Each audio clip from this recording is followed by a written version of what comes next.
What is up everyone, in today's video I am going to show you how to set up HLL5202DW printer or download and install drivers. So first of all, open browser and search here printer.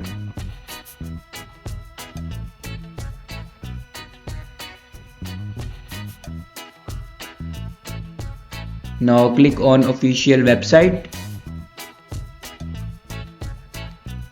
and here you can select your window and then click on OK.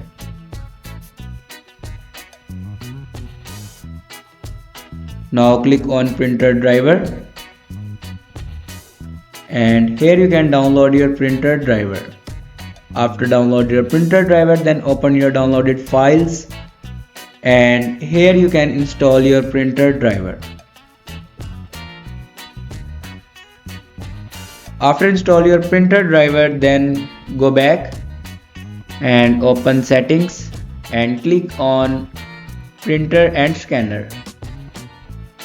Now click on add device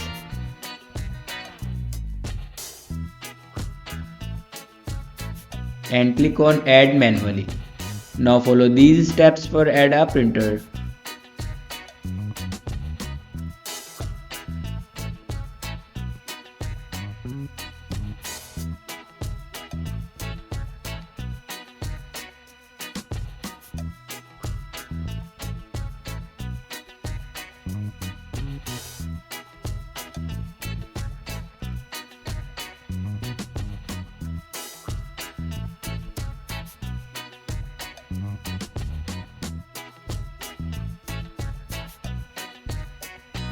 Now here you can see my printer will be added. Thanks for watching this video.